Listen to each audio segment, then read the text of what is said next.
Alors, aujourd'hui, on parle de matière en chimie et la matière se divise à deux grandes parties. La première partie, c'est lorsqu'on parle de substances, non, de mélange, et le deuxième, des substances pures. Donc, voyons voir ce que nous allons apprendre aujourd'hui. Donc, dans le passé, lorsque les personnes sont à l'école élémentaire, on parle beaucoup de mélange. Un mélange, qu'est-ce que c'est? C'est un regroupement de matières qui sont ensemble, qui interagissent ensemble. Donc, voyons voir. Lorsqu'on parle de mélange, on peut voir ça ici, on parle de mélange homogène ou hétérogène. Le premier que je vais montrer, c'est le vinaigre. Donc, lorsqu'on parle de vinaigre comme ceci, c'est un liquide qui est acide, contient une variété de substances. Bien sûr, il y a un acide, il y a bien sûr de l'eau. Alors, ce qui est intéressant, c'est un mélange. Et si on le regarde, c'est très bien mélangé. On ne peut pas distinguer une matière de l'autre. Si on prend, par exemple, ici, cette roche volcanique ici a tendance à être assez homogène comme roche parce que c'est de la lave en fusion, tout est bien mélangé et lorsqu'elle refroidit, les différents minéraux ici n'ont pas le temps de se regrouper entre eux. Donc ça, c'est plutôt homogène. Maintenant, vous allez dire, qu'est-ce que c'est un mélange qui est hétérogène? Ça, c'est une bonne question.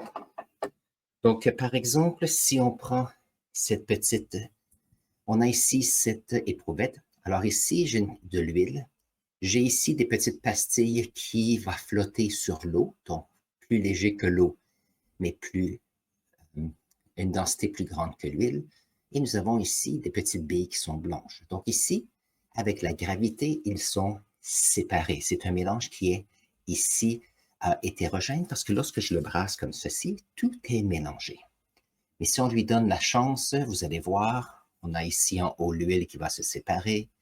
Éventuellement, l'eau va se retrouver en bas et les petites pastilles noires ici vont aller dans le milieu. Donc ici, si on a un mélange qui est hétérogène, il est possible de pouvoir séparer les différentes parties avec la gravité. On peut voir comment est-ce que ça fonctionne très bien ici.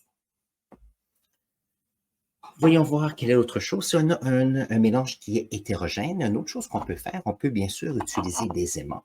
Donc, ce qui est intéressant avec des aimants, c'est que, c'est qu'on a ici, celui-ci va être attiré. Les métaux vont être attirés par les aimants. Par contre, ici, le plastique ne l'est pas. On pourrait dire aussi, la céramique n'est pas attirée non plus. Donc, lorsqu'on a un mélange hétérogène d'objets, il est possible de les séparer. Et on utilise ce type de technologie, surtout lorsqu'on a des matériaux qui sont recyclés. Et donc, qu'est-ce qu'on fait? C'est qu'on utilise des aimants, on utilise la gravité, la flottaison pour séparer les différentes substances. Et ça fonctionne très bien. Donc, dans le passé, souvent à l'élémentaire, on parle des mélanges qui sont hétérogènes et homogènes. Je pense que ce sont les exemples. Voyons voir si je peux faire un autre. J'ai montré la roche volcanique tout à l'heure avec ici une composition plutôt homogène. Ça ici, c'est une roche qui est. On peut voir ici les fossiles, voyons voir. On peut voir les fossiles qui sont ici. Donc, on peut voir que ça, c'est une roche qui est hétérogène, une roche sédimentaire. Donc, ça serait très difficile de séparer les différents morceaux pour celui-ci. Mais ça, en gros, ce sont les différents types de mélanges. Ce qu'on va se concentrer cette année en 9e année, c'est les substances pures. Donc, allons faire un tour ici. On a ici deux groupes de substances pures. Prenons un instant pour les décrire ici. Lorsqu'on parle de substances pures, ici, on peut les catégoriser en deux parties importantes. La première, ce sont les éléments. La deuxième partie, ce sont les composés. Donc, éléments, composés. Alors, une substance pure, qu'est-ce que c'est? C'est une substance qui contient seulement un type de matière. Tout à l'heure, j'ai montré ici qu'il y avait un mélange et on peut distinctivement voir qu'il y a plusieurs substances qui sont dans le même éprouvette. Mais il arrive qu'il y a des substances qui sont pures, qui nous permettent de pouvoir faire un travail qui est spécifique, de pouvoir utiliser la matière pour nous aider dans la société. Voyons voir. Lorsqu'on a des éléments, on a une substance seulement. Donc, on a ici une tige d'aluminium et une tige de cuivre. J'ai acheté ça dans un endroit où ils vendent des métaux pour différents projets. Maintenant, si j'étais pour prendre cette tige d'aluminium, qui est long comme ceci, et que j'étais pour le couper à moitié, et encore à moitié, et encore à moitié, il arriverait qu'à la fin, je me retrouve avec une petite particule qui est faite d'une petite entité d'aluminium. Lorsqu'on regarde l'ensemble de ce tube, de ce cylindre, excusez, nous avons un élément qui est l'aluminium. Ça, c'est le symbole ici sur le tableau périodique. Lorsqu'on prend ceci et on le divise en petites particules, la plus petite particule qu'on peut identifier comme aluminium, ça, c'est ce qu'on appelle un atome.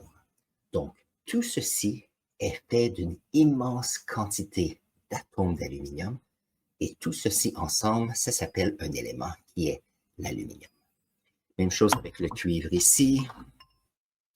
Donc, on a une tige de cuivre dont j'avais sablé ici il y a quelques temps parce que je voulais découvrir la partie où il n'y a pas d'oxydation.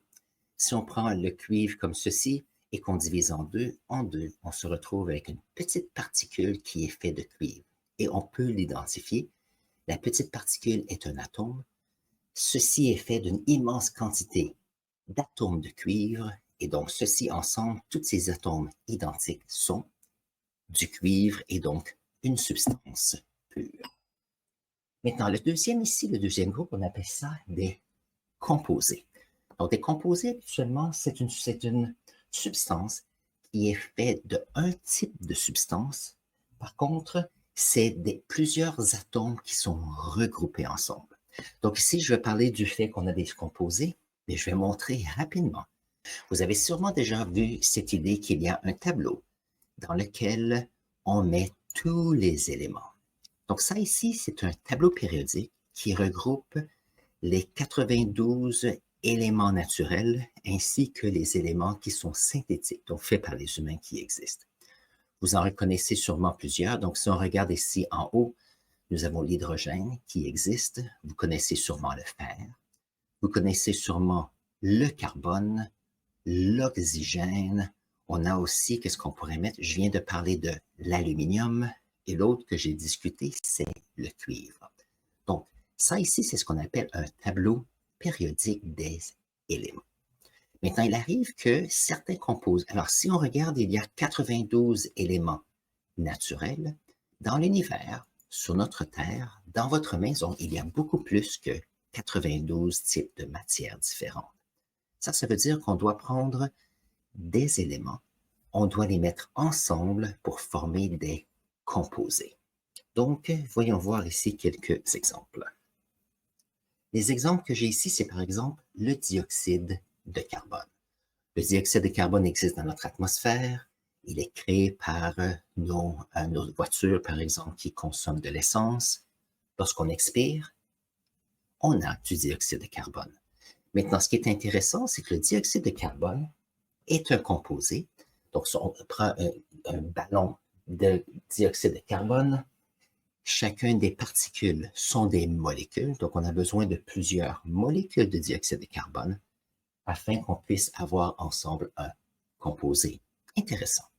Maintenant, si on regarde notre tableau périodique encore, le dioxyde de carbone est fait de carbone. Donc, si on regarde en haut, ici, à gauche, on peut voir, ici, il y a le C pour carbone et il y a de l'oxygène ici. Ça veut dire que pour former le dioxyde de carbone, pour créer une molécule de dioxyde de carbone, ou cette idée de composé, on va mettre ensemble plusieurs atomes pour former des grandes molécules plus grandes. Donc ici, on a le dioxyde de carbone qui est 1. Un autre exemple est l'eau.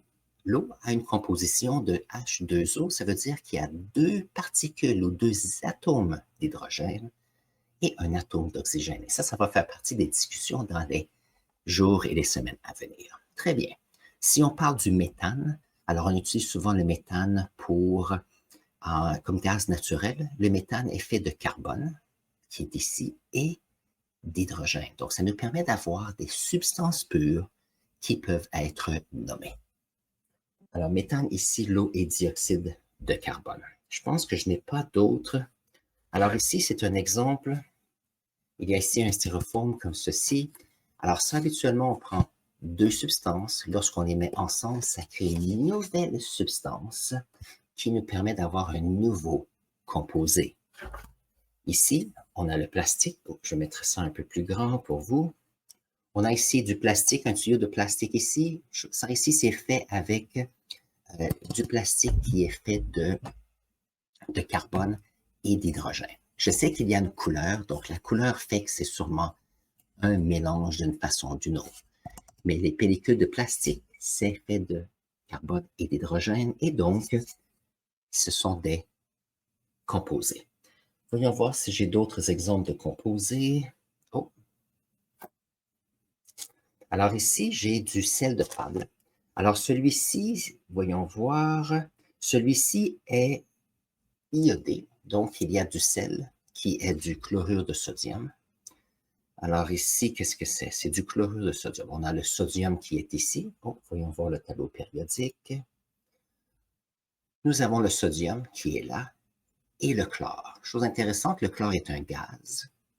Le sodium est un métal gris et lorsqu'ils font une nouvelle... Alors, ce sont deux éléments. Lorsqu'on prend un atome de chacun, qu'on les met ensemble, ça fait un composé. Et ce composé est du sel de table qui est une substance qui est blanche. Donc ici, avec à l'intérieur du sel, on met quelques atomes d'iode pour la santé. Mais le sel pur est un composé. Donc ça, ce sont les grandes différences avec les éléments et les composés.